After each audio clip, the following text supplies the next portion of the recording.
முன்னாள் அமைச்சர் செந்தில் பாலாஜிக்கு ஜாமீன் வழங்கப்பட்டிருக்கக்கூடிய நிலையில் இது தொடர்பான உத்தரவு நகல் கிடைத்த பிறகே அவரது நீதிமன்ற காவல் நீட்டிப்பு நிறுத்தி வைப்பது தொடர்பான முடிவெடுக்க முடியும் என்று பதிவு செய்திருக்கிறார் சென்னை முதன்மை அமர்வு நீதிபதி கார்த்திகேயன். இது தொடர்பான முக்கிய செய்தியை நாம் பார்த்து வருகிறோம்.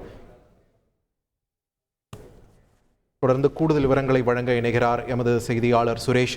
சுரேஷ் வணக்கம். இந்த வழக்கின் விசாரணையின்படி இந்த உத்தரவு நகல் எப்பொழுது கிடைக்கப்பெறும், அப்படி கிடைக்கப்பெற்ற பிறகு என்னென்ன விதிமுறைகள் பின்பற்றப்படும், நீதிபதி இது சம்பந்தமா என்ன சொல்லியிருக்கார், விரிவா பதிவு பண்ணுங்க. வணக்கம். சட்டவிரோத பணப்பரிமாற்ற தடை சட்ட வழக்கில் முன்னாள் அமைச்சர் செந்தில் பாலாஜி கைது செய்யப்பட்டு நீதிமன்ற காவலில் சிறையில் அடைக்கப்பட்டிருக்கிறார். அவருடைய நீதிமன்ற காவலானது இன்றைக்கு முடிவடைய இருக்கிறது. அதே சமயம் அவருக்கு எதிரான அந்த வழக்கும் இன்றைக்கு சென்னை முதன்மை அமர்வு நீதிமன்றத்தில் நீதிபதி கார்த்திகேயன் முன்பு விசாரணைக்கு வந்தது. அப்போது செந்தில் பாலாஜி காணொலி காட்சி மூலமாக ஆஜர்படுத்தப்பட்டார்.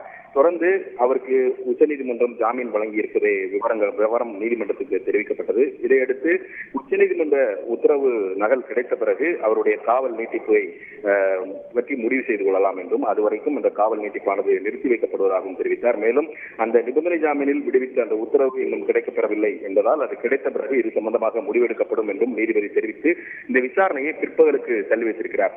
அதே சமயம் அவருக்கு எதிரான அந்த பிரதான வழக்கு, அதாவது சட்டவிரோத பணப்பரிமாற்ற தடை தொடர்பாக அமலாக்கத்துறை தொடர்ந்த வழக்கினுடைய விசாரணையை வரும் 30ஆம் தேதிக்கு நீதிபதி கார்த்திகேயன் தள்ளி வைத்திருக்கிறார். நன்றி சுரேஷ், உங்களுடைய விரிவான தகவல்களுக்கு. செய்திகளை உடனுக்குடன் தெரிந்து கொள்ள உடனே சப்ஸ்கிரைப் பண்ணுங்க.